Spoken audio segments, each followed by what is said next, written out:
Warm welcome to all of you. We are back here with another BAF Parihara session, but this time it is in conjunction with a campaign, month-long campaign called Aqua Aware. We launched the campaign a few days back. This entire month of April through early part of May, we are doing a series of programs just on the subject of water. BWSSB is also supporting us in these campaigns. One of the early things that we've launched is us calling for volunteers to administer programs within each of your apartment communities. Interesting programs for various age groups, children through adults, residents, and MC members.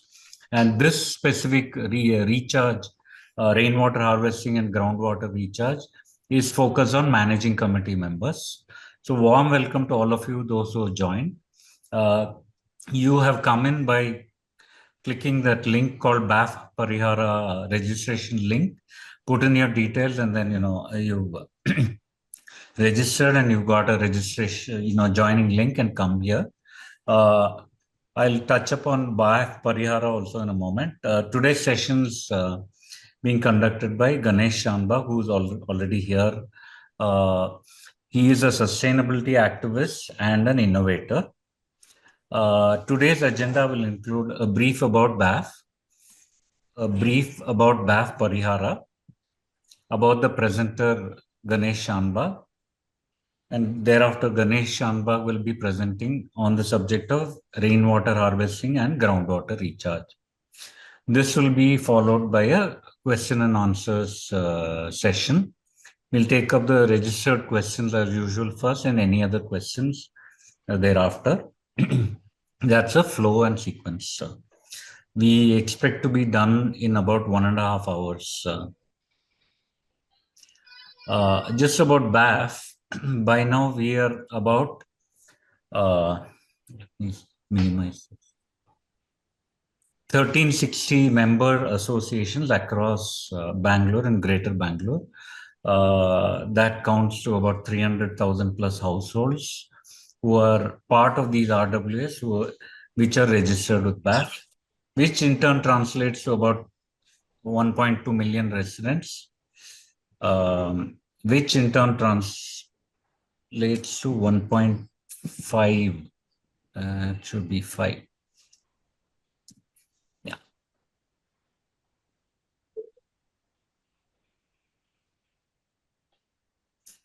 Stakeholders, which is various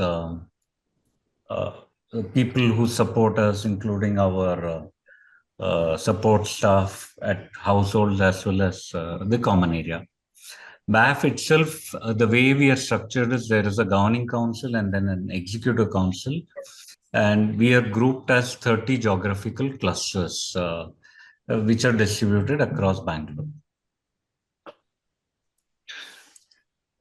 Today's participants come from various parts of Bangalore. These are the listed clusters, I mentioned the previous slide, 30 clusters. 24 clusters have apartments from 24 clusters have registered as of this morning. Any further registration, I didn't analyze as to which cluster they might be. We have 24 clusters represented today.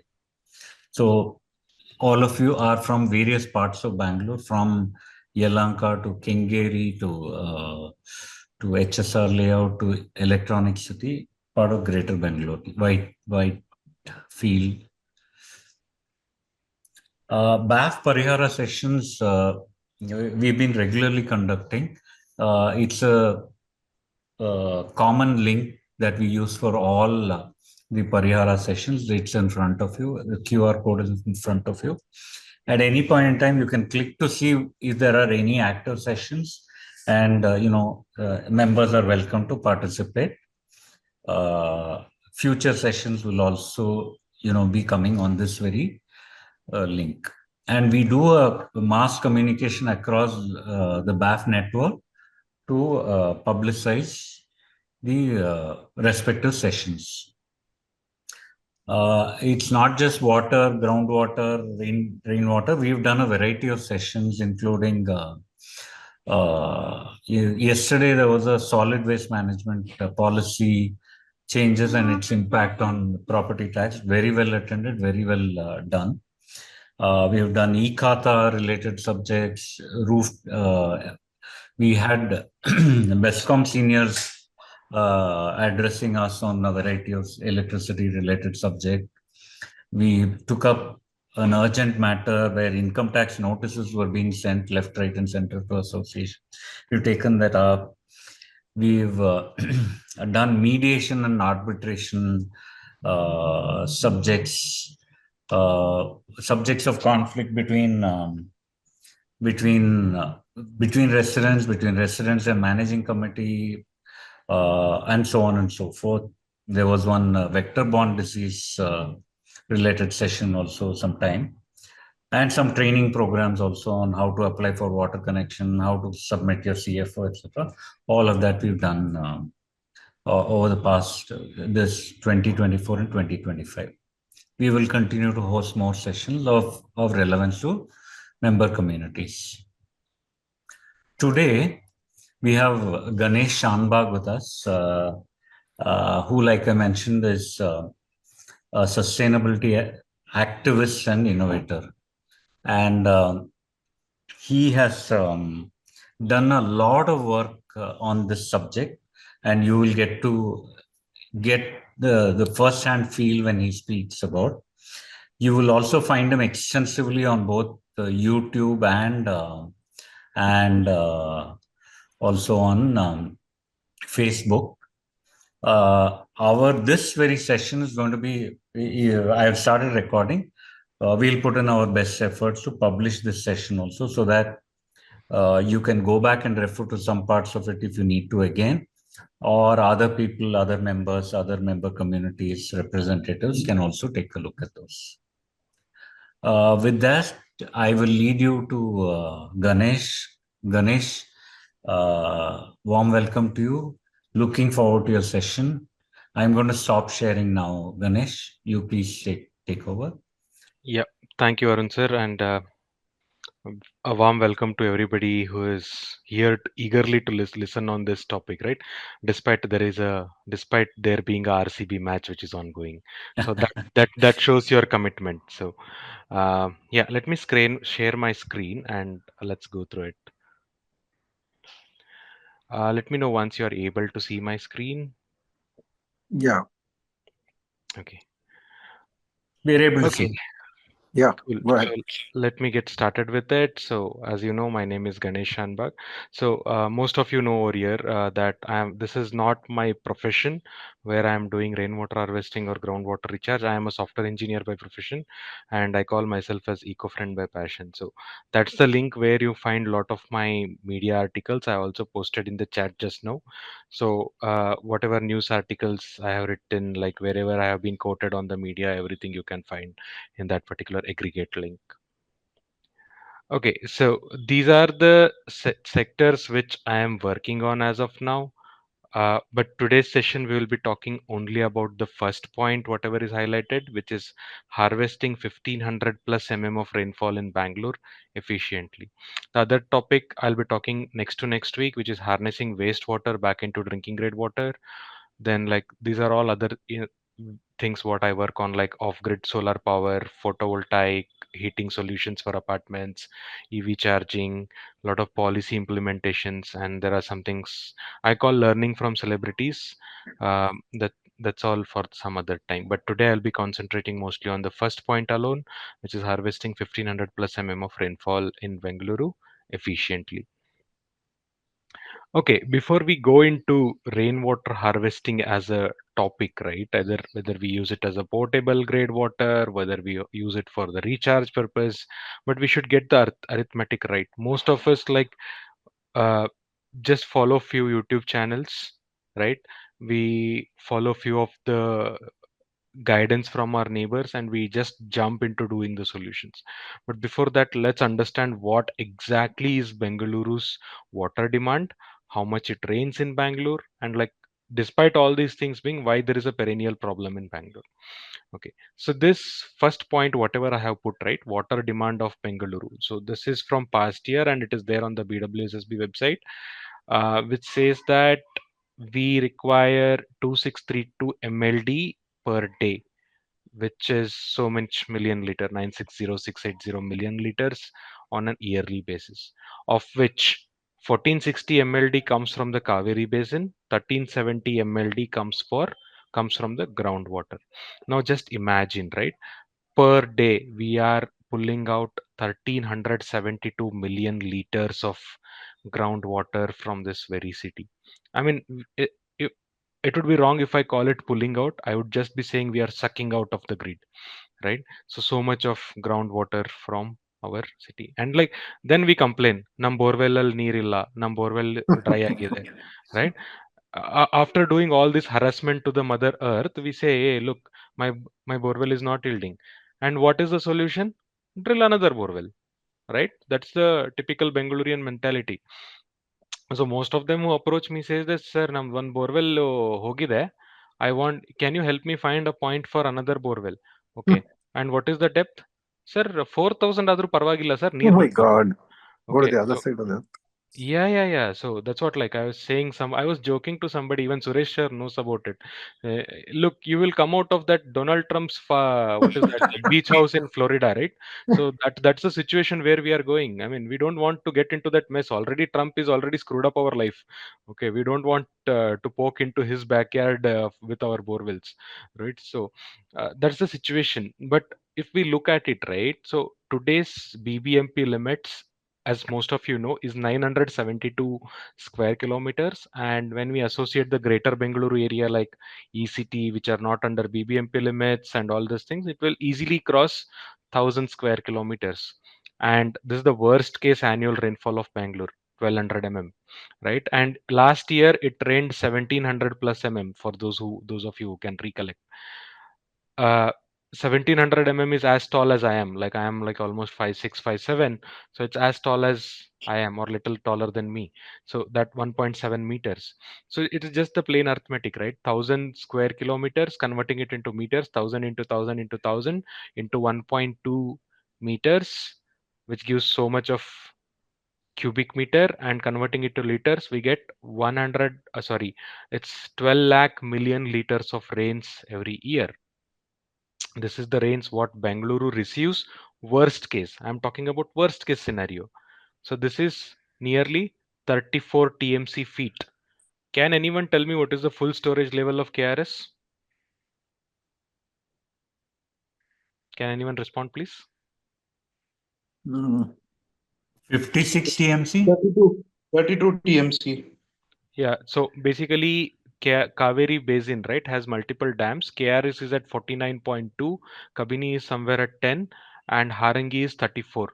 So what I'm trying to tell you is the second largest dam of the Kaveri Basin, which is Harangi, holds 34 TMC feet of water. KRS is more than that, which is 49.2 TMC feet of water. And we receive almost the full storage level of Harangi Reservoir as rainfall into Bangalore. Worst case. Okay, best case, we can even fill KRS Reservoir full level. Best case, we receive 49 TMC feet of water.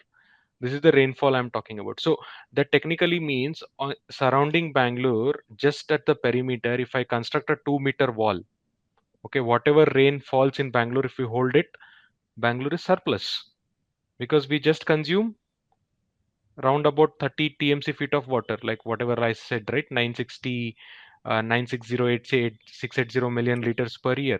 So we are having excess of rainfall. This is not, I mean, I am not saying this. All this data can be correlated with BWSSP data as well as IMD data, the Indian Meteorological Department data. So what I am trying to say is we get more rainfall than what we actually require. If that is the case, why are we all here? You all are here because every one of you want the solution for rainwater harvesting, right? But if this is the case, why are we facing the challenge?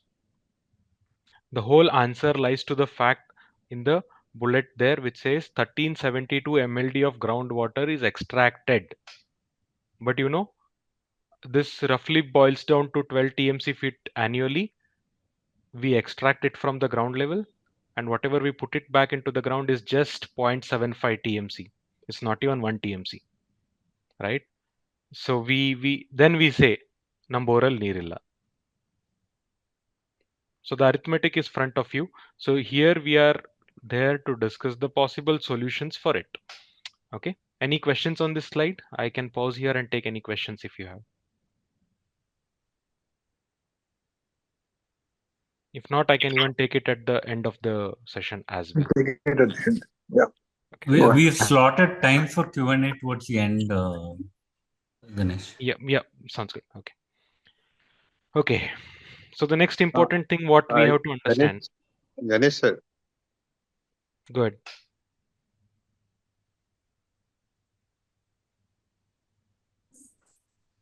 Okay, probably someone was trying to speak, but yeah, we can talk Please about it. continue, Ganesh.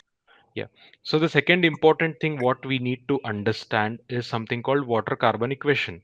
And I'm sure like most of the veterans know about it, but those who are new to this, uh, probably first time you will be shocked to listen about this. So whatever water you drink in Bangalore, right? It is the most carbon emitted water in the entire Karnataka. Why? The two major source of water, right? One which is tube well, one which is Kaveri. Both are having huge carbon footprints. Uh, I have not put any numbers over here because I just don't want to confuse people about it, but I just want to tell about the gravity of the situation. The Kaveri water, whatever we received through the piped supply, the grid supply into our houses, is pumped into the city from more than 125 km away from Tippagondanhalli Reservoir or Shiva Anekat or whatever it is, which is constructed across the Kaveri Basin, and it climbs 2000 feet gradient. Now think about it, a single drop of water coming into your house, which is traveling 127 kilometers and climbing 2000 feet, because Bangalore is a hill station, it is climbing 2000 feet. Now look at the energy which is required to pump the water into your house.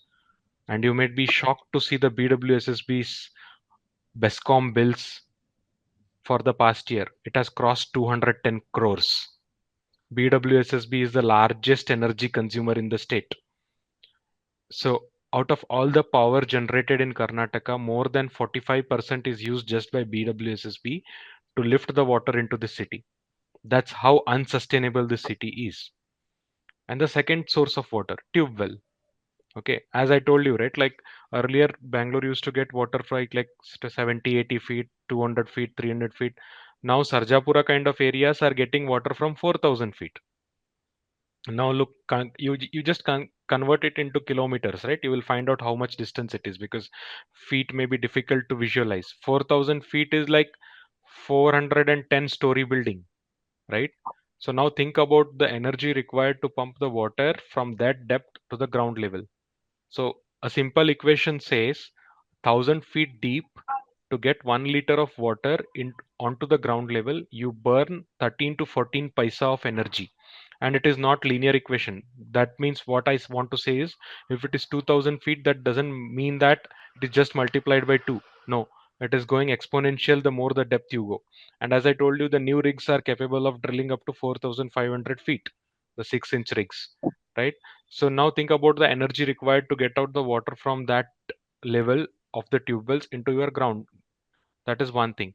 And like nowadays, borewell water is no longer called borewell water, it is known as fossil water, because the aging has been done, and in some areas of Bangalore the age of the water is close to 1 millennia, right? So minimum 10,000 years and close to 1 millennia, right? So that is not the fresh water which you are drinking, but it is maybe some 10,000 year back when it rained, it has percolated to that level, it has all kind of uh, hard like hard chemical contaminations, and you are taking it out. And on top of it, most of the apartments have conveniently switched to tankers, and on an average, the tankers do a round trip of 40 kilometers to get the water into the apartments, and these do not emit oxygen, right? These are all diesel guzzlers. These are It is estimated that 7% of the diesel sales in Bangalore is just going to supply water into the city. So what we can conclude, every drop of water which is used in Bangalore has an associated carbon footprint. And we talk about carbon footprint reduction everywhere, right? Even our PM Modi has signed this Paris Accord, which says that SDG 2030, a city can be called as sustainable or net zero city if it gets water only from 30 km away. We are nowhere close to it.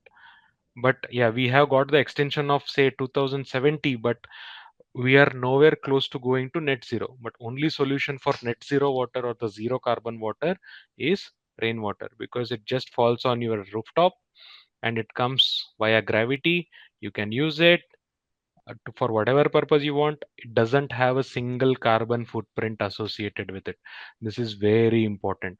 And I'm sure like most of you have this experience of uh, writing essays for your kids, right? Like this is a typical essay for any kid going to any school. Write a essay about environmental pollution, do the drawing about environmental pollution. We just make them write the environmental pollution essays, but or whatever you want to call it, but we are not making them aware of these kind of equations. So water carbon equation clearly says that Bangalore is not a sustainable city. Every drop of water what comes in Bangalore, apart from the rainwater, has a huge carbon footprint. And the only way to reduce the carbon footprint is harnessing the rainfall. Right. So now the solutions to harvest rain. Right. So when we talk about rainwater harvesting, the first thing that everyone talks about is let's recharge rains into the ground. Okay. Now, as I gave you the arithmetic, right? We recharged just 0.75 TMC feet of water while we extracted 12 to 13 TMC of water from the ground level. There is no guarantee that if you recharge into the ground, it will come back to you, because Bangalore is already facing this challenge of over exploitation. And second thing is, once it goes into ground, it's all charity. Somebody else can pull it out as well. There is no guarantee that you can get it back. Okay. And the third one is, if you have that pristine clear quality of water on your rooftop, why do you want it to put it into ground? Why can't you use it into direct potability applications, right? You should never recharge the ground with rainwater. That's the thumb rule. Okay, then what should you do? You should use some basic filtering mechanisms. The extreme left side is a vortex filter by Rainy, and the middle one is the straining filter by Rainway, and these are all the small filters by Giant Irrigation. So you can use these kind of filters to convert any of the rainwater which is coming on your rooftop into almost semi-potable water and put it into your ground. Why I called semi-potable, I'll talk about it. But so when you you can put this into your underground sumps, okay, for the further consumption. So my apartment, Metropolis Gurukrupa in Bangalore, uh, has 88 flats, a commercial space where 1200 people work, and a petrol pump in the same campus. And you may not believe me when I say this, we do not have borewells. Our primary source of living, our primary source of water is rainwater. We have huge underground reservoirs where we collect these rainwater judiciously, and we use it for 8 months minimum in a calendar year. So two-thirds of my freshwater demand is met with rainwater. So this is our primary source of water. Okay. So all that we do is we collect all the rooftop rainwater, filter it with multi-level filterings. So this is the first level filtering what I'm talking about. And then you store it in the underground sump, and we use it back for all our potable applications. So there is a small schematic diagram over here.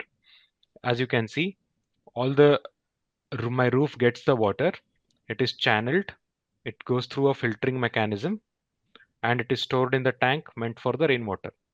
And whenever we require it, we pump it back into overhead tanks, and all our apartment uses the rainwater again. But it's not as straightforward as what I told you, right? Like uh, when I say we collect the rainwater from the roof can have a lot of other contaminations as well. Like it can have pigeon shit.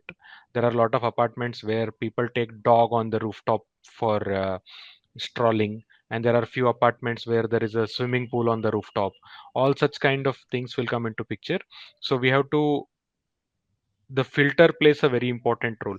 You may have 2 level filter, you may have 3 level filters, or like if there is a pigeon problem, you might have to disinfect the rainwater with very simple mechanisms like ozonation. See, ozonation is very simple, right? It is just like bubbling out ozone into that water so that all the bacterial and viral contamination is removed. So the crux is the same thing. Whatever comes on your rooftop, don't put it into ground directly. Store it first. Make sure that your immediate requirements are met by storing it into your underground sump. Only when this goes full, you can think about recharging. Okay, and if you plan your storage space adequately, right, you can run your apartment for about 8 months in a calendar year. Like possibly you can even go beyond 8 months. But in my case, my total rainwater storage space is about 5 lakh liters spread across commercial and the residential buildings. And only for the residential buildings, it's about 3 lakh liters, while our daily consumption is about 32 to 35,000 liters. And that means once I collect the rainwater in that tank, it can suffice me for 8 straight days.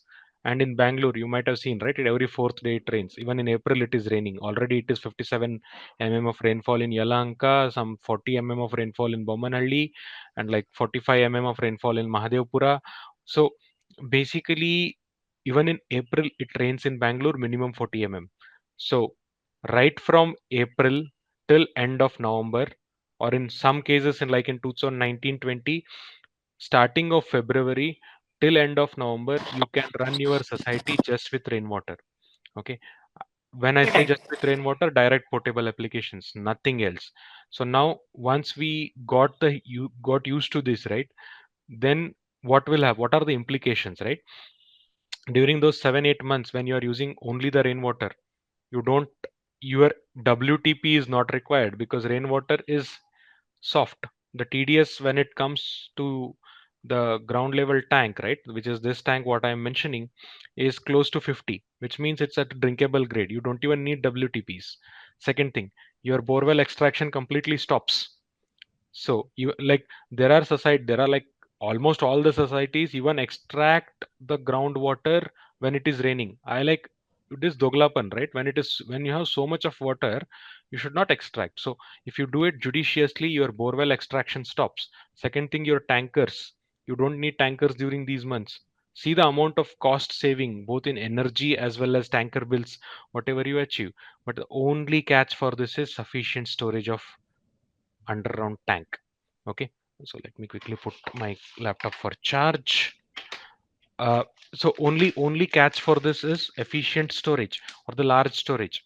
So now are there any solutions for increasing the uh, storage for the tanks? This is what people ask me. Yes, there are a lot of other solutions possible for storing the water underground. One which I think the most efficient is this one, which is called rainwax or retas. So this is a modular rainwater collecting structure. And why I suggest this to people is it's all like custom made, custom size, and this is not having any carbon footprint because it doesn't have this is not a concrete tank. See, whatever in the picture I am showing, right, the capacity of this tank is close to 5 lakh liters when it is fully made.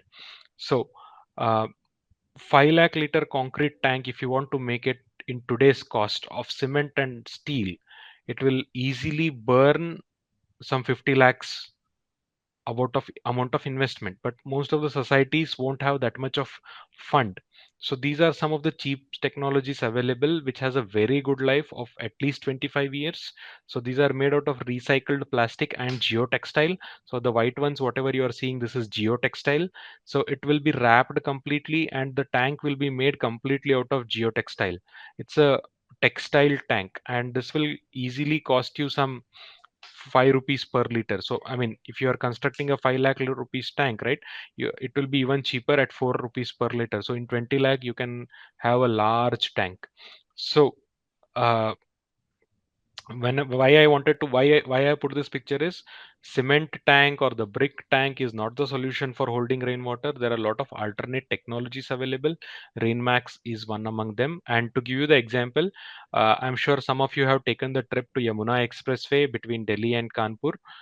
uh, Beneath the road is this kind of tank structures. So it holds all the flood water coming on the uh, road, and it stores under the ground beneath the road, and it is released to the farmers as and when they need during the hot seasons. So that is one of the efficient rainwater harvestings I have ever seen somewhere. Okay, now coming to the next point. Till here, it's all about storing the rainwater directly and using it for the potable purposes without leaving anything to the ground. So, as I told you, once your existing storage is full, you can then think about the groundwater recharge. So now people ask me like, how what is that we have to do in the groundwater recharge? Is it like some square pit, fill it with jellies and all those things? So to look at the answer for this, right, you probably have to go through some of the videos either put in by Sunil of Hinrain Engineering or like the Rain Man of Karnataka, Dr. Shiv Kumar, Dr. A.R. Shiv Kumar. He has put very good videos on how to make the pits. The pits should be a water column, a standing water column, so that it percolates efficiently into the cracks and goes into the aquifers. So this is one of the examples, like uh, the concrete rings, which is 4 to 5 feet in diameter and minimum 2 meter depth. If that is the case, it holds the water and it opens up the cracks beneath it, and the water percolates into the ground efficiently. So, the width, the height of the well, it all depends on the I mean type of the soil. And there is something called percolation test which will be done, like there will be some ground penetrating radars which they will get it, the testing labs, they will do the soil percolation test, and the soil percolation test result will suggest what should be the depth of this particular well. So once the suggested depth is reached, whenever the water is filled into this, uh, it takes no time in percolating into the ground. It is very fast if it is rainwater. But I don't suggest people to recharge with the rainwater because it's pristine, very clear. You directly use it for potable application.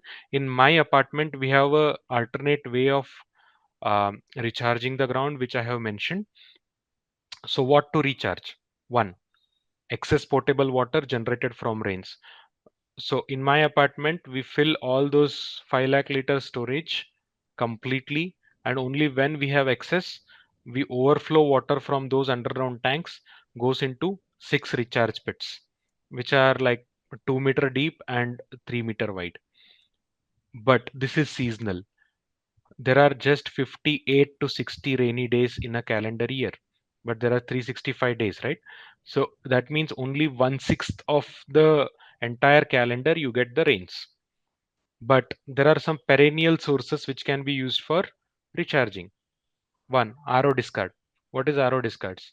I mean, I'm fed up of saying this to people. RO itself is a polluter, but unfortunately, people believe in whatever they see on the TV, right? Sab se shuddh pani, and everyone has switched to this RO even though they don't need it.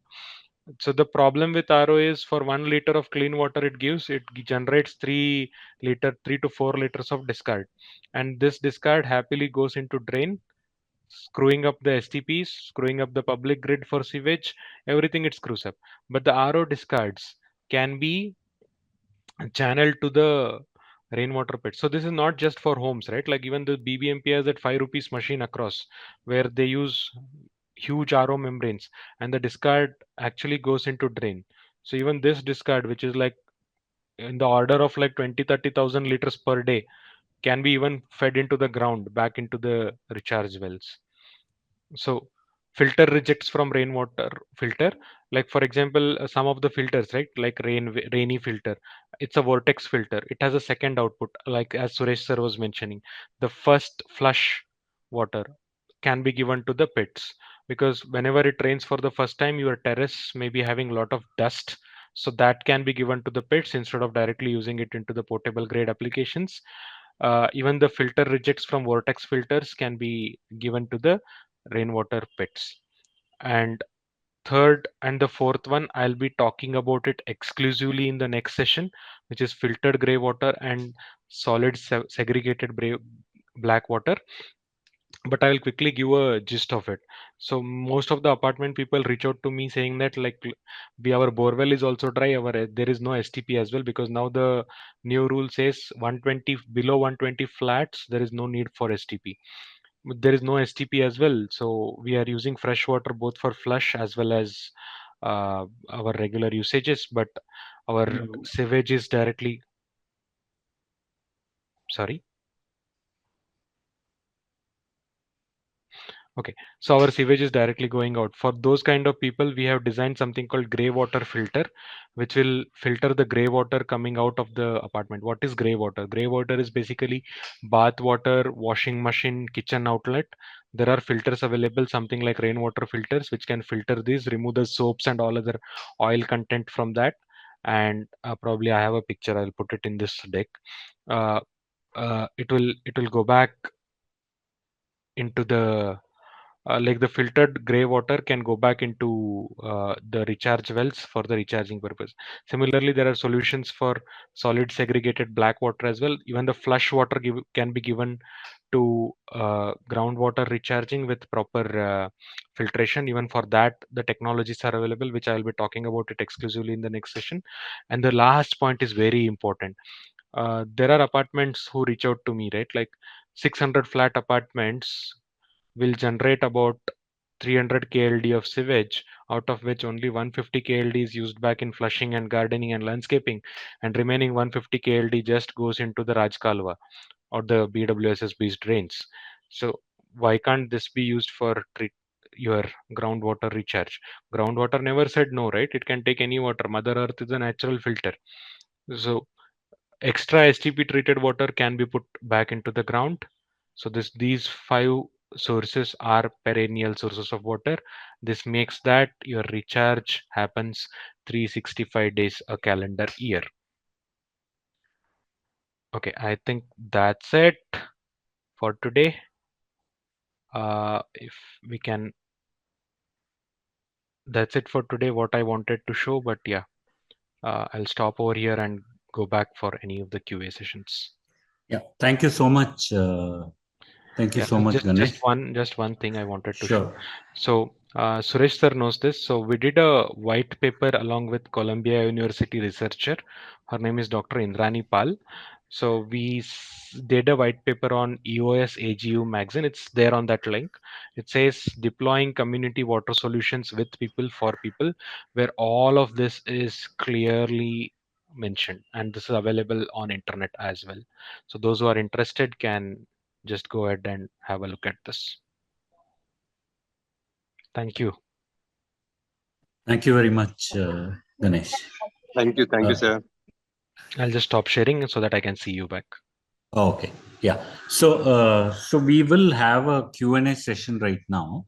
We will first take up the entire set of questions that were registered by each of you while registering the for the session. Thereafter, we'll take up all the chat window sessions, please. Yeah. Meanwhile, I have put the link for this deck on the Oh, chat. okay. Yeah. Okay. Those who want to look, please take a look. Sure. Thank you so much. I'm requesting my colleague Joanna to, present the list of questions and, take it forward with you, Ganesh. Yeah. Hello, sir. Joanna, are you there? Yes. Am I audible? Can you hear me? Yeah. You may need to be a little louder, Joanna. Okay, just a second.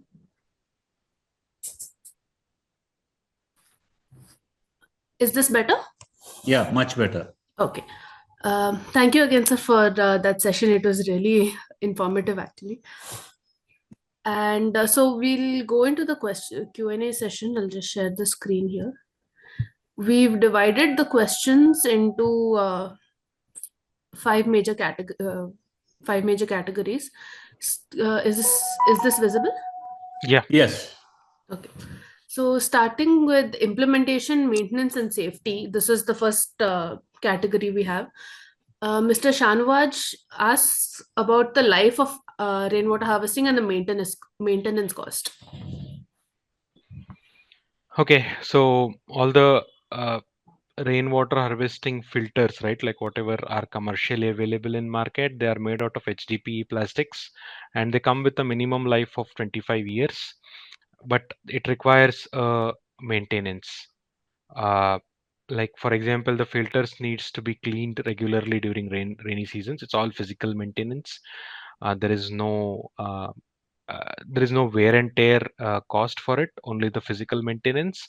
And other thing what I mentioned about ozonation, ozonation as well is mostly atmospheric ozone generator, which pulls out the oxygen from the atmosphere, converts it into O3 and puts it back into the water. So in that way it as well has no maintenance.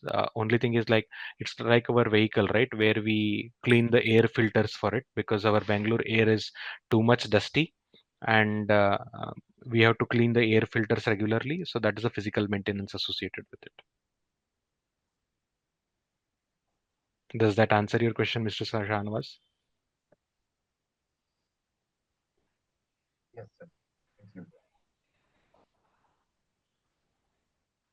Okay, shall I take the second question, Joanna? Yes, the next one is from Beulah N. She asks, connect to RWH professionals for end-to-end solutions. I think she's looking for either numbers or contacts for RWH professionals. That I'm pretty sure like BAF will have a approved service provider for each zone, right? Like there are different people who work in Yalanka, Begur, Whitefield, because Bangalore is a pretty big city and logistics plays a very important role. I'm pretty sure this question can be redirected to BAF so that they can connect to the right Yeah, let me professionals. take it up. We have a vendor portal on the BAF website and BAF Connect app. Please take a look at it. And if any of you have used RWH and groundwater recharging professionals and found their services good, please, put in a referral through the same vendor database. It'll be useful for other members also. Back to you, John. Yes. So the next question is from Flora. She asks, challenges faced by societies and remedies for future use. Yeah, so there is no technology challenge, everything is a human challenge, right? Like as I told you, there are people who come and say, look, I have pigeon shit on my rooftop, I don't want to drink it. But the same set of people will never question the tanker coming into their house, into their apartment. Right? I have seen a dead body as well in BWSSB tank when somebody committed a suicide. So that we believe what we see, right? But we happily drink whatever we have not seen. So it's more of a human engineering challenge. And like other thing, what I was showing, right? The construction of that Rainmax tank underground. So it was beneath somebody's parking. So it is something like this. I want rainwater harvesting in my apartment, but not beneath my parking, right? You do whatever you want to do in somebody else's parking, but not beneath my parking. So this kind of attitude also comes into picture when there is apartment. But yeah, like all the RWS face this, it's a human engineering challenge more than the technical challenge. Yeah, and one more important thing, like even big builders, I don't want to name them, they for in order to do the cost cutting, what they do is they mix the rainwater with sewage line right from the top, right? And which makes the replumbing necessary. They will have violated the national building code as well. So uh, this this is because like most of the people just take the handover based on swimming pool and clubhouse, not with the actual thing what builder has done. So this is another problem I have seen in Bangalore. Uh, so the next question is from Milind Dhabade. Process for reactivating recharge bits.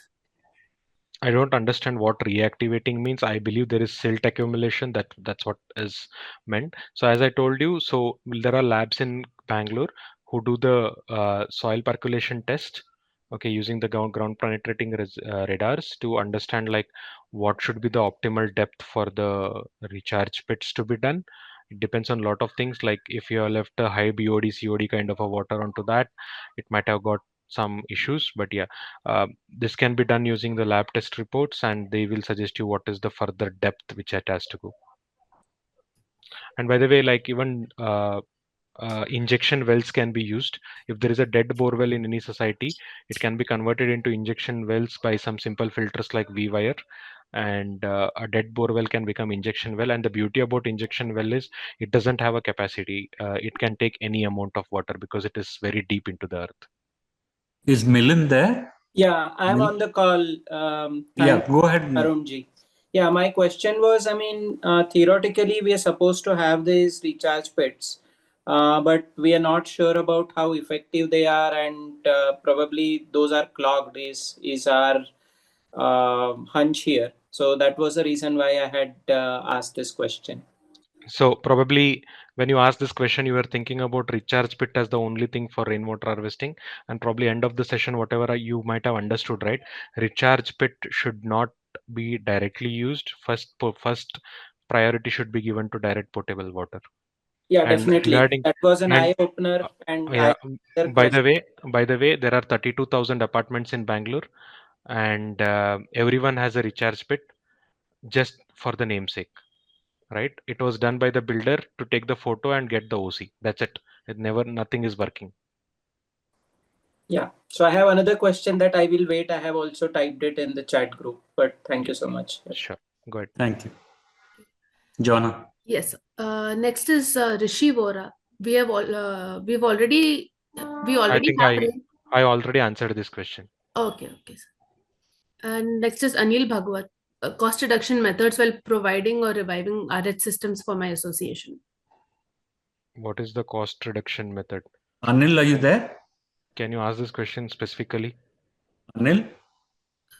I don't think he's in Yeah, the. if Anil is not there, please move to the next list. Okay, sir. Sridhar, Yeah, please same, share same. contacts. Repeat Okay. question. Repeat For question. We have addressed this. Sharad Shah just says rooftop rainwater. Is Sharad Shah there in the chat? Yeah, I think we covered it already in the presentation, right? Okay, so we'll move on to the next category, which is borewell recharging in groundwater.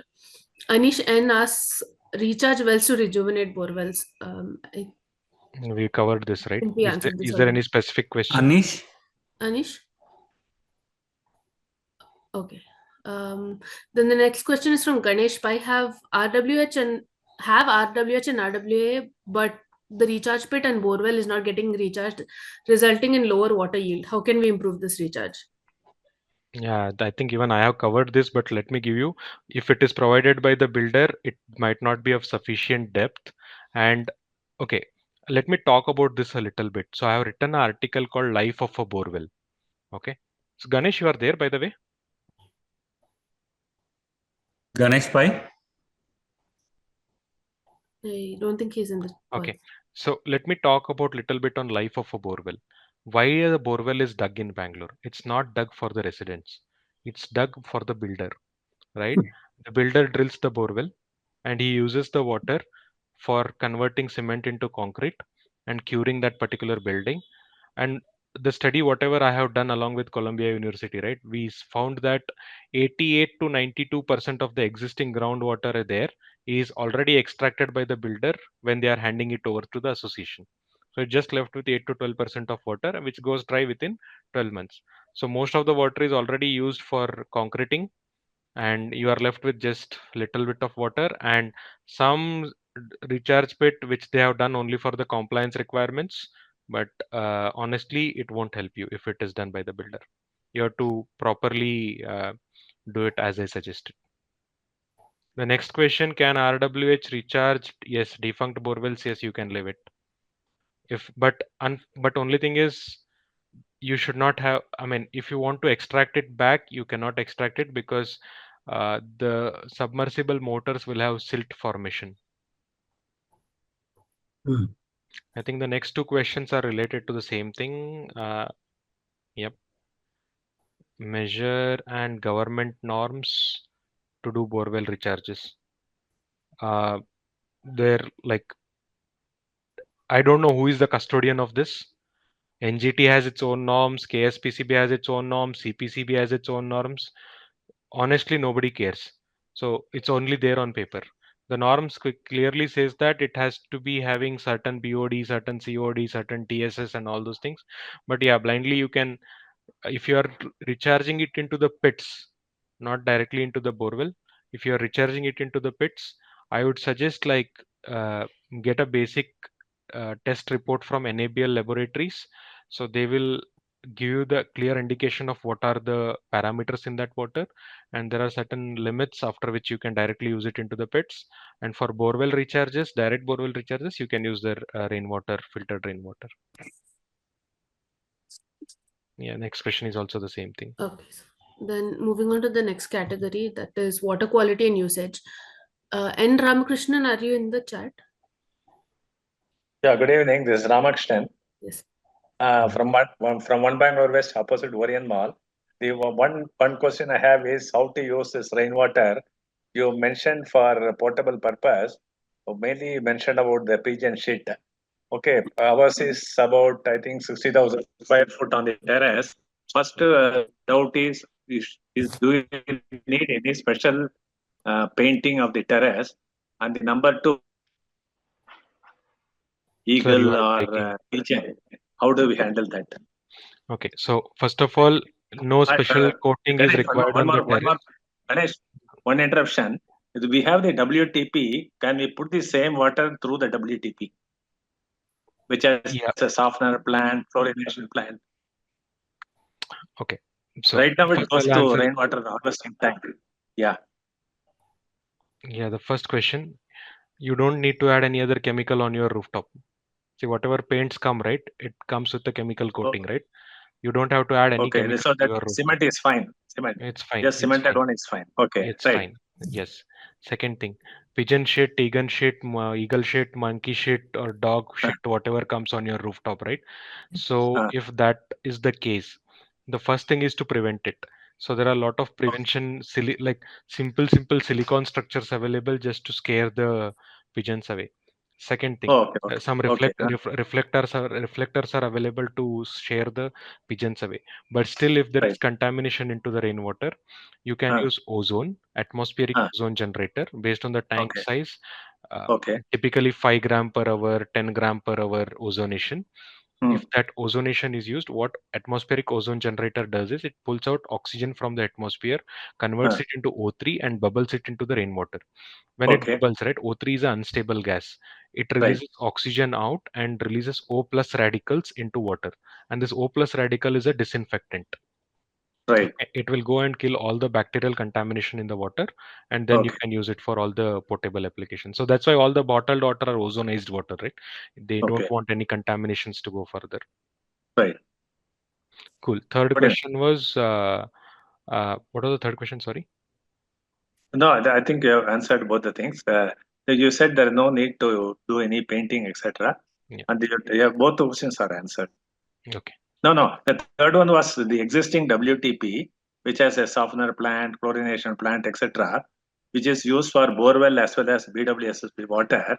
Can it also go along with that? Can So it be this is the connected to that? lack of knowledge what you guys have, right? BWSSB water should never undergo WTP. Okay, because yeah, This is not the build. yeah. Yeah, that's So true.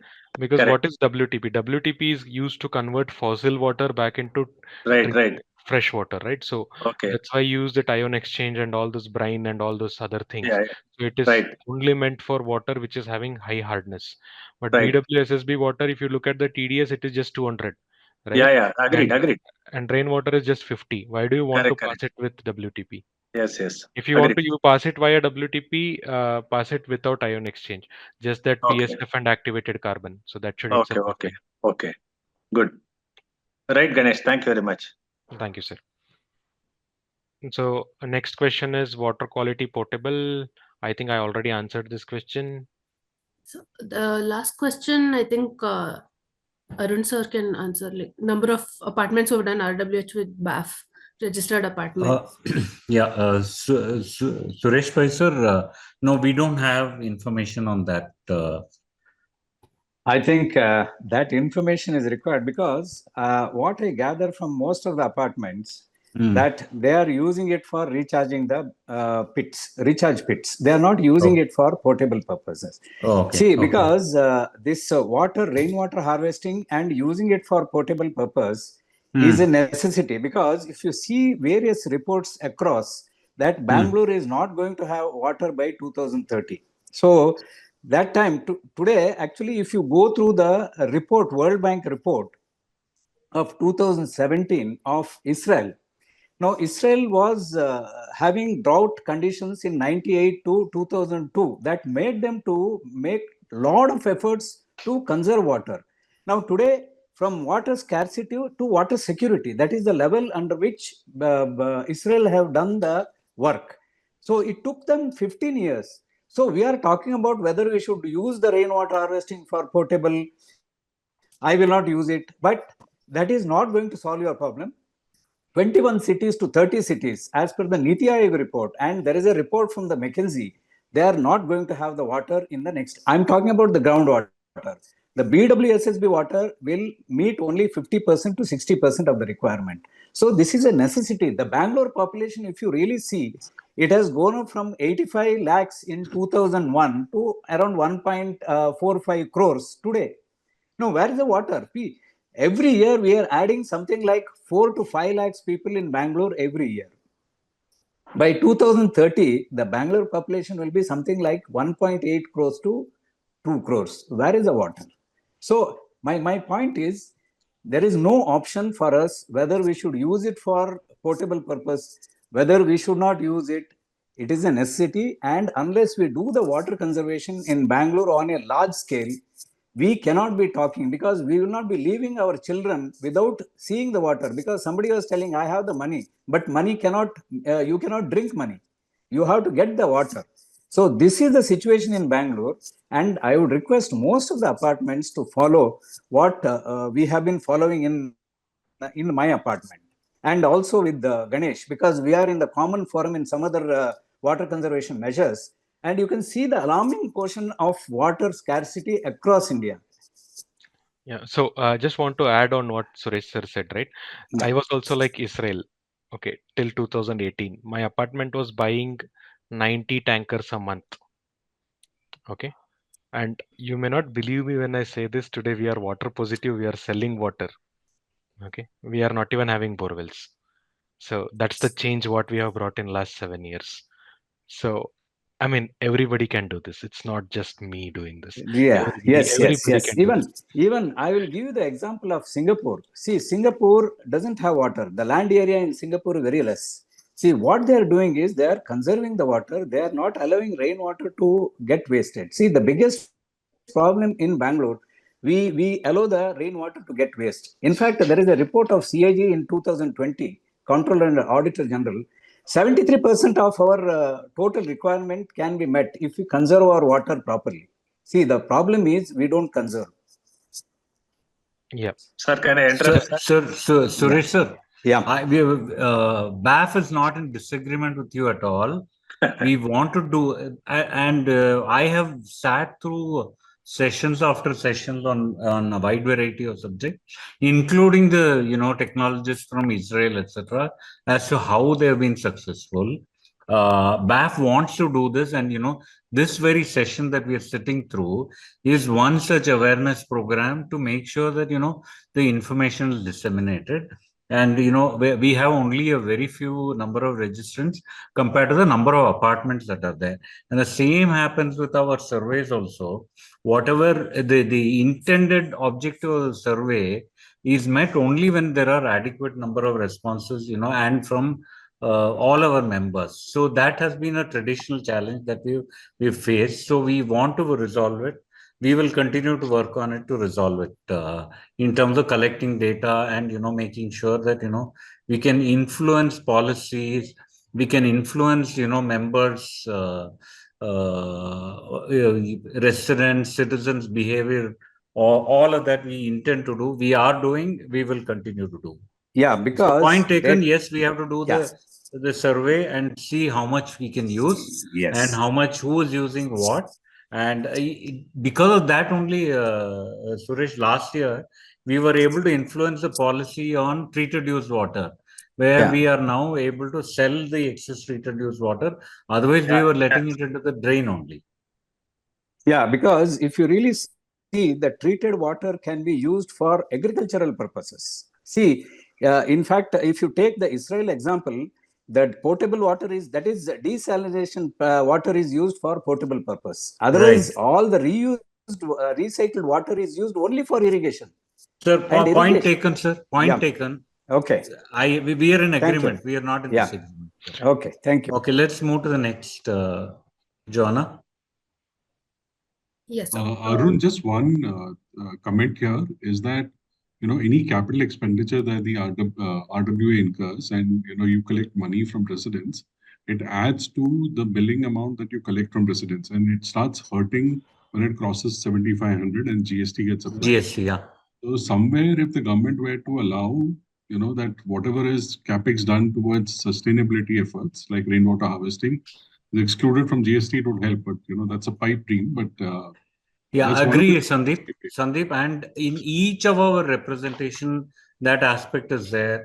Please give us green credits. Please, take us out of the GST umbrella. Each of our representations there. And again, one is, we're cooking one more representation is brewing right now, Sandeep, and we will present it. And I'll bring this point across also, saying, and we've put it in the past. Anything which, is working towards sustainable development goals, you should give us green credit. And Yeah, by the credit way, can be, doesn't have to be in the form of cash, but it can be in the form of reduced property taxes or other incentives. You don't have to give us back cash if that is a challenge. by the way, yesterday, I'm not sure how many of you saw my social media posts. We crossed 1,000 carbon ton saving, okay, over the last 7 years. And in Western market, one carbon ton saving is $80, right? I was sitting on, if this apartment was in somewhere in the Western world, I would have been sitting on $80,000 worth of carbon credit, but our government Absolutely. doesn't. Yeah, I mean, it was Jingalala, right? So I could have done a lot of other sustainability activities with that, but Absolutely. And unfortunately, each will contribute to the other next initiative. but yeah, I mean, our country is most of photo op, right? So like let me be very candid, even though this meeting is getting recorded. So I wanted to answer this to Suresh sir as well. Suresh sir knows last year I was in governor's house for some session during World Water Day, and nice, everything is nice. Like they say 2035 Bangalore will have 3 crore population. Our daily water demand will cross 600 crore liters. And you know what is the solution they propose? The government will get Lingan Maki water. They don't want you to do all these things because all they care about is infrastructure projects. Got it. Joanna, please go to the next one. Yes, sir. So technical considerations and regulations. Mr. Satish Bhatt, are you here? Yeah, so I can answer this question. So even Suresh sir can validate this. Any of the sustainability projects you do, whether it is rainwater harvesting, grey water, STPs, solar, the return on investment is close to 3 to 4 years. But for rainwater harvestment, rainwater harvesting. It is just 3 years. You will get back the returns. Whatever you invest, you can start seeing the returns right from the next month by reduced tanker bills, and your return will come back to you in 3 years. After that, it's all yours.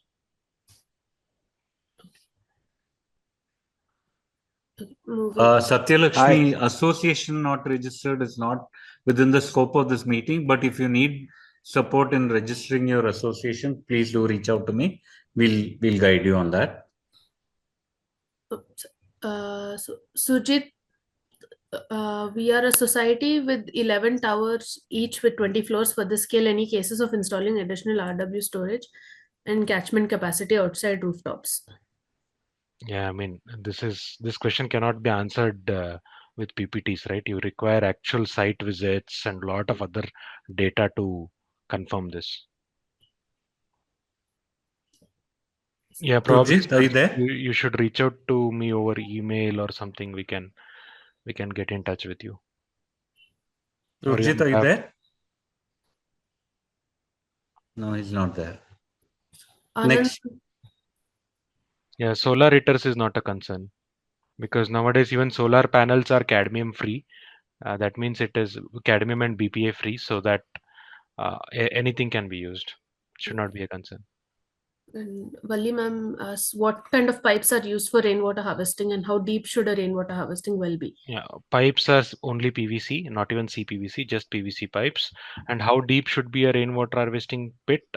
Well, I just answered you the question already. It should be done on that soil percolation test, which will be done at the site. Who does the soil percolation test, Ganesh? Uh, a lot of these labs, right, which civil engineers use.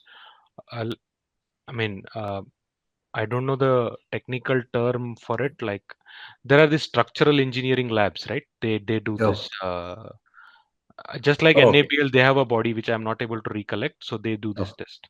They get a Most of the ground. structural engineers do it. Sorry. Most of the structural engineers do it. Yeah, yeah. There is a governing body for it, but I'm Yeah. not able to recollect. But yeah, the structural engineering tests will do this.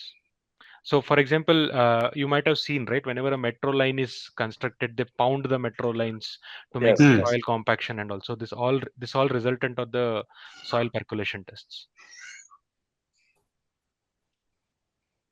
Okay. Go ahead, please. So the Donna? last, yeah, am I audible? Yeah, yeah. Yeah. Yeah, the last section is just miscellaneous questions that we had gotten that Okay. aren't On very. on Shaker's question, property tax, SWM, we had a session yesterday, Shaker. I think you briefly attended also. Uh, let's go to Ankit's. Ankit's was already there, right? So he had But multiple questions in one entry, so I split it up and put it. okay. Go through this. We If have I groundwater seepage in basements. Can we have the best way to remove coliform from water? Do we recommend wells for groundwater recharge at current site?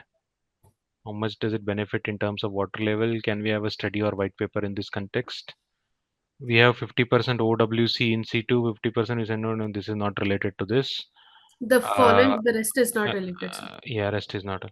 Yeah, I mean, there are two kinds of coliform, right? One is fecal coliform and one is E. coli. So if you have seepage in the basement, it is definitely from some broken sewage lines, which is coming into your basements, not necessarily from the groundwater, or probably like you have to check whether the shallow aquifer is at that level. And coliforms. The best thing to do for this is like there are a lot of NABL, national accredited biological laboratories in Bangalore. Get the water tested from any of the NABL labs. You'll understand the level of coliforms in that, and based on that, like the disinfection mechanisms can definitely be suggested. The simplest would be either to use ultraviolet or ozonation. I definitely not recommend anyone to use chlorination, because many of the apartments use chlorination after WTPs, but chlorine is a greenhouse gas. We should and it has its own health impact, so we should never use chlorine. We can use alternatively ozonation or UV for this, but yeah, you should get your water tested from NABL labs. Does that answer the Okay. question? And recommend wells for groundwater recharge, I think I already so if you're asking it's only for the recharge well or even for the open well for extraction, I'm not really sure about the kind of seepage you have, because this urban seepage has become a mess in Bangalore. But first identify the source of this seepage. That would be the best thing to do. Is Ankit in the calls? No, Ankit is on another session. Oh, So okay. he said he You won't be able to mentioned that join. also. So, would you Next like to question. answer any of these other questions, Arun sir? Can we use STP treated water for recharge? No, before that, there is one more, right? Vishwanathan Yeah. Jayaraman. Yeah. There are 1,800 flat residential, 35 acres of land, 135 blocks. Okay, 5 lakh liter of water. Amazing. And we see a lot of water wastage in water treatment, which further increase the demand of water. We had 12 bore wells, out of which 6 have already dried up, 6 are about to dry up. Please share some tips. Okay, I already did it, right? So if you are using WTP and you are talking about WTP discards, sorry, stop using WTP. There are better solutions for it. That's what I can say.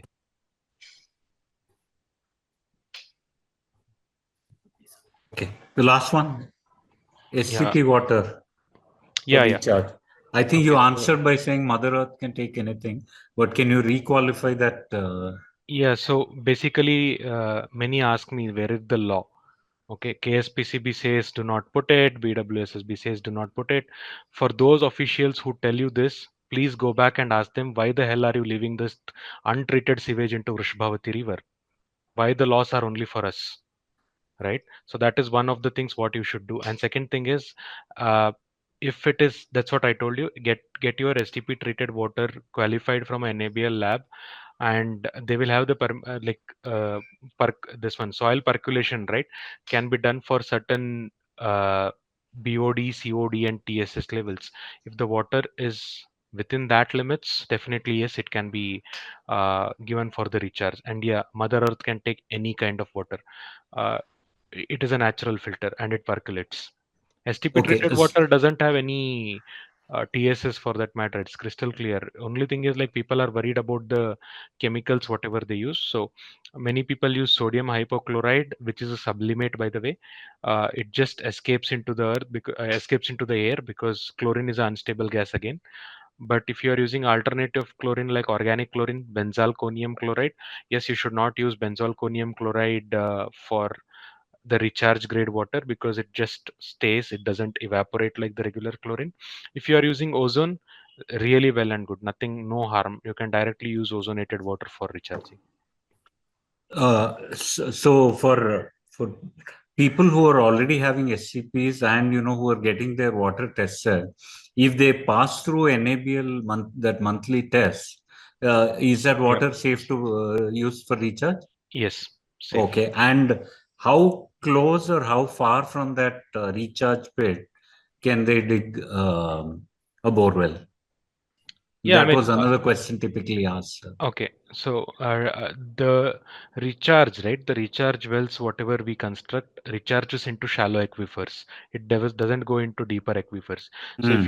if you're going into deeper aquifers, you need that V wire kind of a system which drills at least 250 feet and then it injects into the deep aquifer. So yeah, if you're doing a recharge well, it has no implications on the borewell because it only recharges the shallow aquifer. But yeah, if you're doing the deep recharge using some methodologies like V wire, it goes into deep aquifer, and there is no correlation between the borewell point and these points, so this can act independently of each other. Okay. Okay. I Johnny? just had one more question. This is Vishwanath. I just had one more question around my point. So, as I said, ours is a horizontal society, and we have only 4 stories. There are 136 blocks. The question is, in high-rise buildings, it's much more easier for, I mean, the logistics of the pipelines and all for the rainwater harvesting. But when it comes to 136 blocks, the cost of kind of collecting them and then redirecting them to the Sir, I want to cut you short here. I want to cut you short here. So, actually, mine is also a horizontal apartment. I have just 88 flats, but having a rooftop area of 37,000 square feet because it's a horizontal apartment, not a vertical apartment. I agree with you. Horizontal apartments face this initial capex cost of additional piping to be done, but most important thing, you are blessed with a larger rooftop area. See, just think about this, right? Like 36 floor apartment with a tiny rooftop has no catchment at all. It is as good as zero. But you have a huge catchment area. And I did the mathematics, right? You can use the same mathematics to understand how much water can be collected from your rooftop alone. So then you will be convinced that RWH is the future for you. Yeah, and 35 Absolutely. acres is a large. Large. It's a large Yeah. catchment area. You can do a So lot of things. do you suggest a single collection tank for all the 136 blocks, or should we have multiple collection tanks to store all this water? How it is done today. Today, it's like we just have a two 4 lakh sump, which is where we have a raw water tank and then a treated water tank, and then it gets pumped to the overhead tank. From there, it is supplied by gravity to individual apartments. So that's how we are. So Uh, actually, you should do some energy audits around this. Why I'm telling you is this because the groundwater underground water tank to the overhead tank pumping, right? So possibly the way you are telling, it requires more energy now because it is spread Correct. across 36 Correct. blocks or something like that. So if you get that audit done, you will understand how much energy you are requiring for pumping the water and how much you can save if you move it into a decentralized system. So definitely I would suggest a decentralized system for rainwater. Like if you have a lot of open spaces, you can install these rainmax kind of a things under the ground, and then like you can use those cavities for storing the rainwater and using it back into the same tower rather than letting it into some centralized location and pumping it from far distance. It's as good as LDW of our government, right? Take water from 127-kilometer away. Doesn't make any sense to me. Sure. Is there any organization which does this energy audit? Yeah, I mean, I can get back to you, but currently I am not able to, like, I have to search and get back to you. But there are organizations who do this. Sure, sir. Thank you. There is just one thing you mentioned, a paper that you've done with Columbia University. Would you be able to share the link? I already shared the link in the chat, sir. That PPT has the link. Hello, sir. Okay. I'm Sri. I have one question actually. What are Prava, kindly hold on. We're just going through a set. Next set. We will come back later. Joanna, please continue. Yes. So this is all for the registered questions. We have some of the questions from the chat box now. Uh, just a Yeah, second. please. Yes. Sandeep, the link is here. He's put it on chat box, but link is here. Sandeep? Yeah, thank you. Thank you. I'll Yeah. take it from there. Yeah, thank you. So I guess starting with Vali ma'am, how big an underground sump must be built to store a rainwater for a 225 apartment building? Yeah. Vali ma'am, are you there? Yes, I am. Okay. So let me answer it in a different way. Okay. So just don't worry about the capacity right now. Whatever underground storage you have at this moment, start with it. Okay. Then people will get a belief that it will work. Okay. And then you can extrapolate it to the large 225. I mean, large underground storage. The thumb rule is if it is 100 flat apartment, you need 3 lakh liters for efficient Understood, sir. RWH. Okay. Can you repeat that, Ganesh? For a 100 flat apartment, you need 3 lakh liters for surviving 8 months in a calendar year. Okay. Vali ma'am has another question. KSPCB does not allow recharge with STP water He due to has E. already coli. answered that. Yeah, That NABL previously, yeah. laboratories, yeah, NABL reports will suggest you what is that contamination. But yeah, definitely STP treated water is decontaminated using whatever, right? Like chlorine, ozone, UV, whatever you do. It should not have any E. coli or it is having minuscule of E. coli. So there is no harm in using STP treated water. I mean, KSPCB has their own. It is run by those who haven't studied environmental engineering. They're all on political quota. So that don't worry about them. Thank If you. KSPCB was really Thank you. functional, we would not have the Kengeri Nala mess, Belandur Lake mess. Yeah, you're right. Yes. I think even Virendra Gaud's question, can the RO reject water be mixed with the domestic water and used? I think that also you answered, sir. Yeah, mixed with domestic water. What is the domestic water? So, I mean, this question requires little quantification. What is the domestic water? What is the TDS of it? And what is the RO reject water? What is the TDS of it? If you want to mix it and use it further, I'm not sure whether your existing WTPs will support it. But my suggestion is like RO reject water instead of thinking about mixing it. You can first thing is like you have better ROs in market. Like I am using in my house, it is from it is from Baba Atomic Research Center. It's a zero discard RO. Probably that's a topic for some other time, but there are better ROs in market.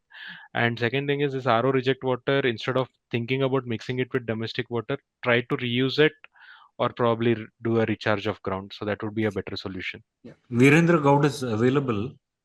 You want to quickly ask Virendra? Yeah. Basically, so when I say domestic water, it is directly the water Drinking tank water. where we collect, we store all the water from the.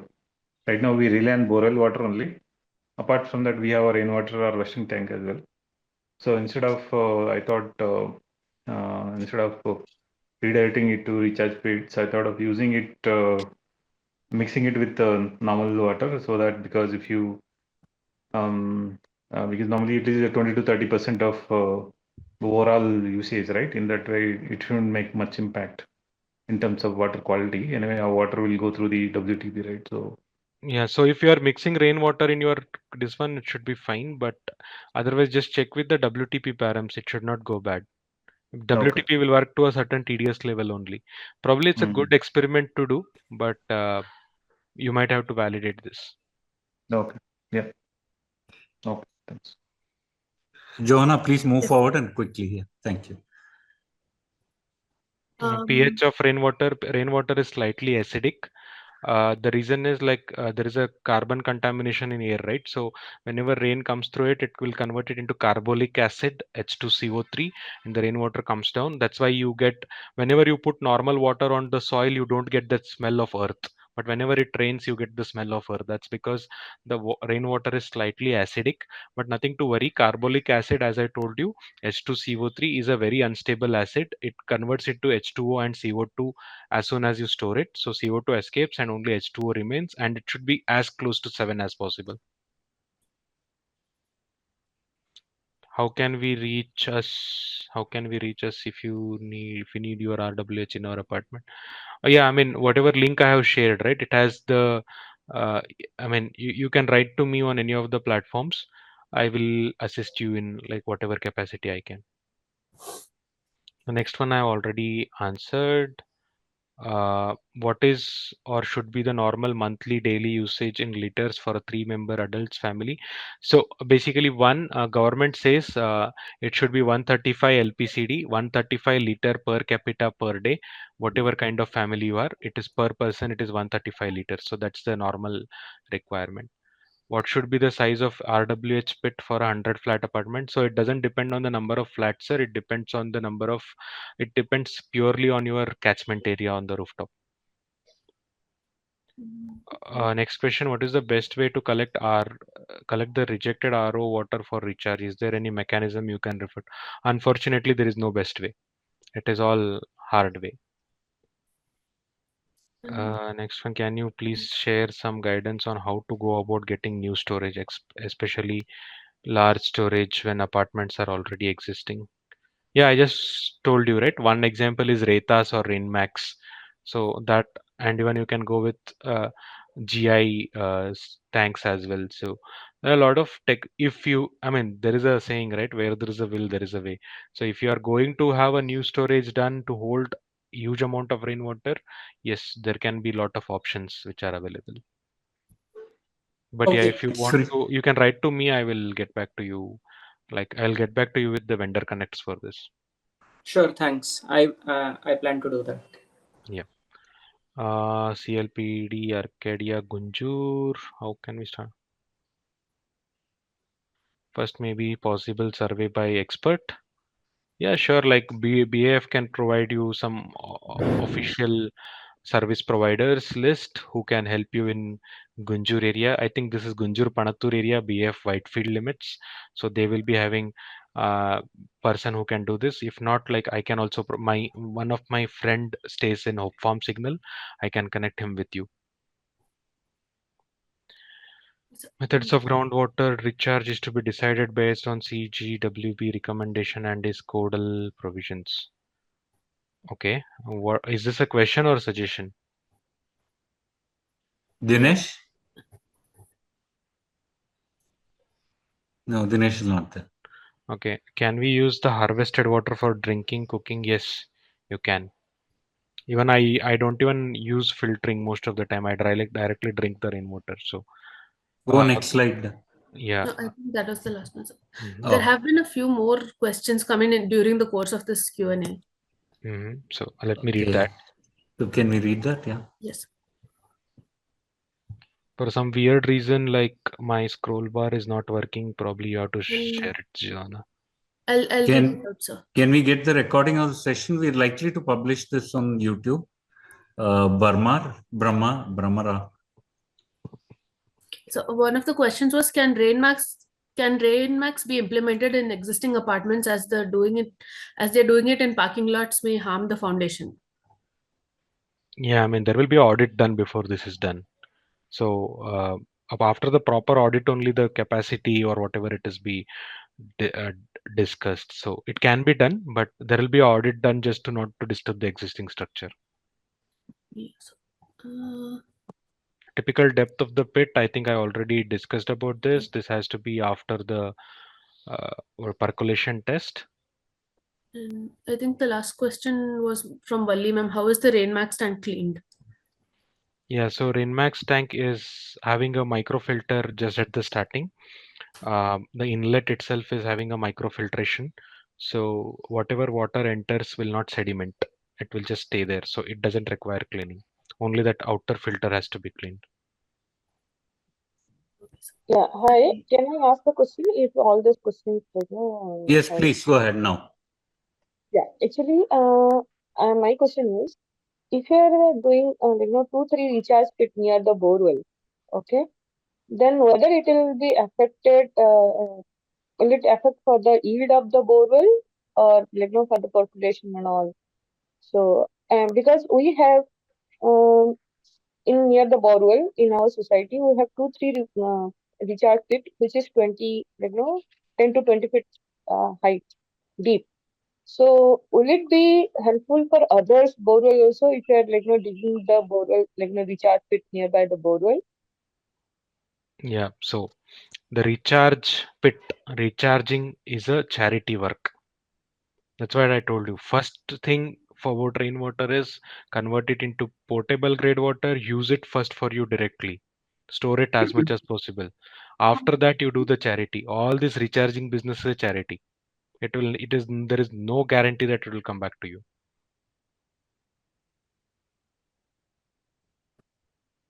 Does that answer your question, ma'am?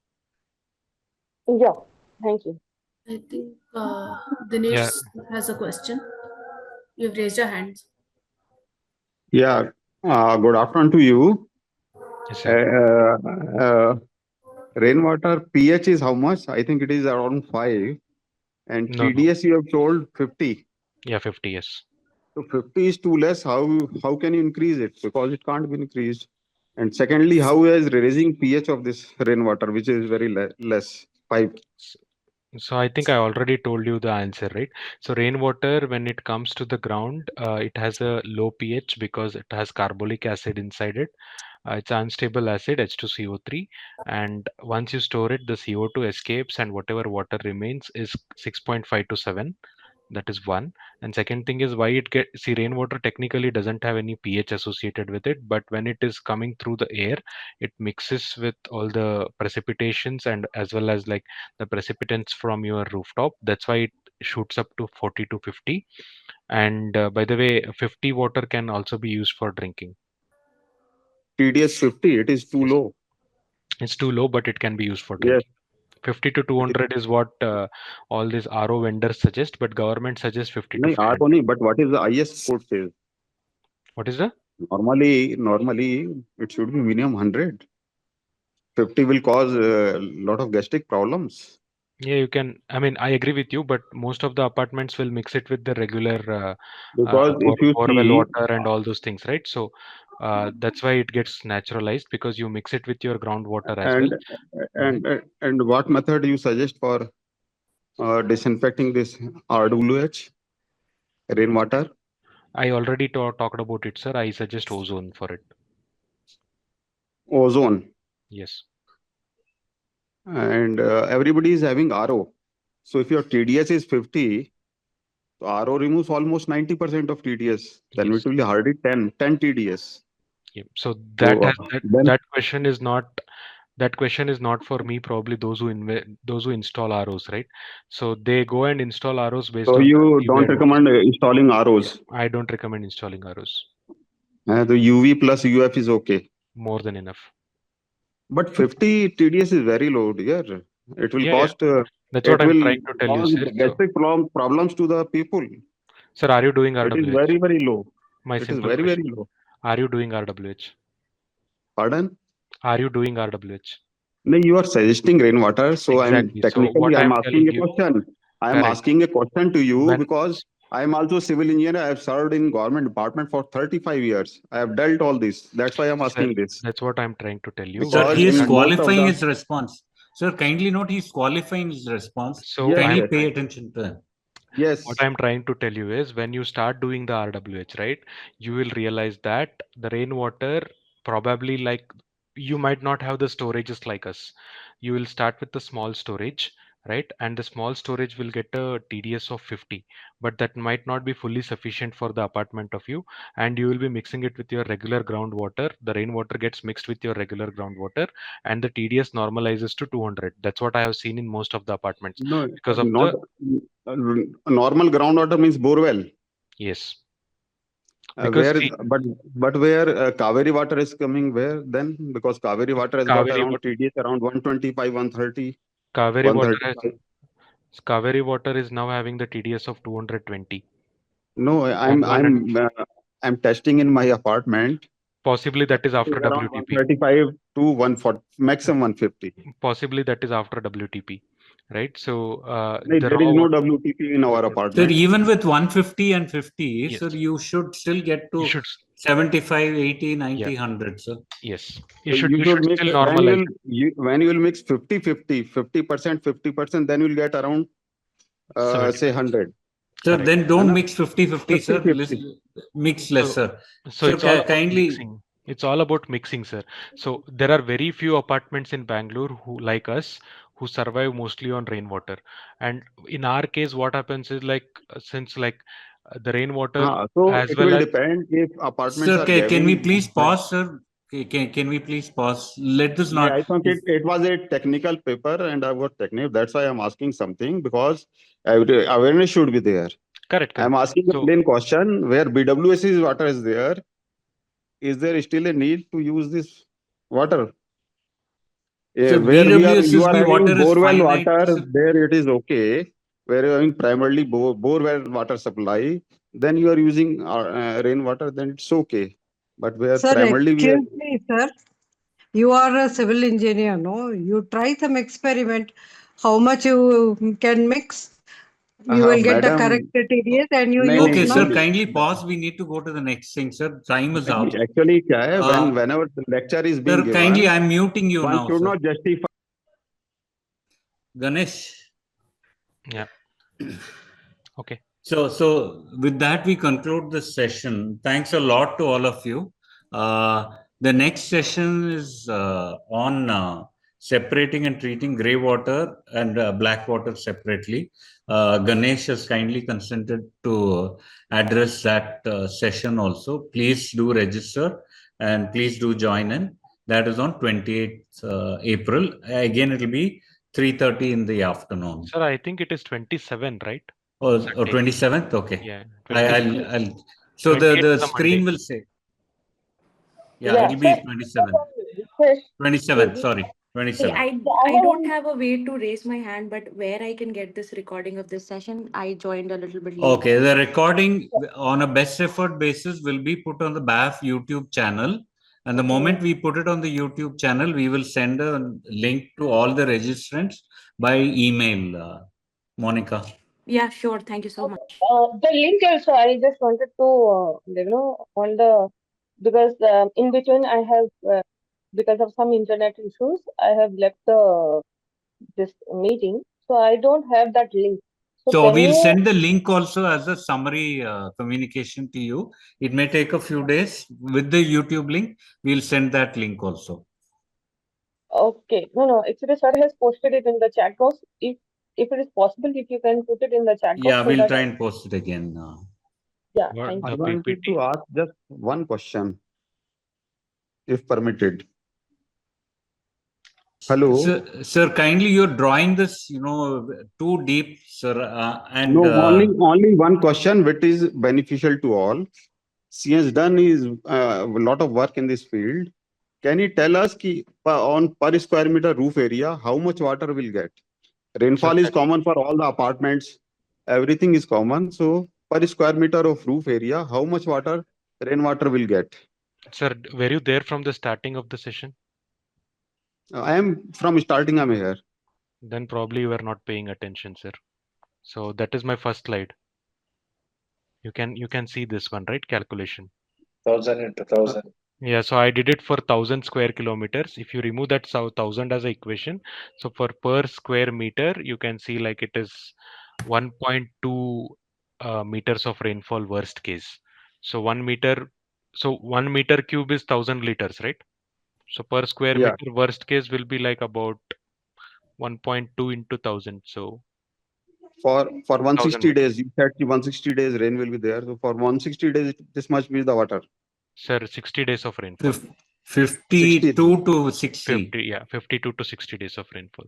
Okay. And in Bangalore, sir, it can't be applied Yeah. equally in another city. Yes, so this is Yes, the yes. worst I'm case not in talking Bangalore. about Bangalore only. Yeah. Okay. Thank you.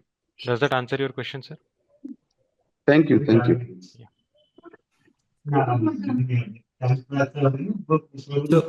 So we conclude this session here. Thanks a lot. Thank you so much, Ganesh, for 1 year presentation and patiently addressing each of the questions, not just the registered questions, but also the on chat questions. And thank you so much. And looking forward to each of you implementing this rainwater harvesting systems across your apartment complex, and hopefully we will sometime soon become a self-sufficient, water self-sufficient city. Thank you. So meanwhile, just I want to paste my location so that if anybody is nearby, they can come over here with a email to me, or with some prior notification. So this is the location where I am, and this is my email ID. You can just come and visit this complex. This is the water positive complex. We generate enough water. We kind of sell water to the neighborhood as well. So we are water positive society. You can come and visit us. I'll be more than happy to give you a physical demo of everything what I speak today, as well as in the next session. Yeah, thanks for giving this opportunity. Thank you. Thank you so much. Thank you.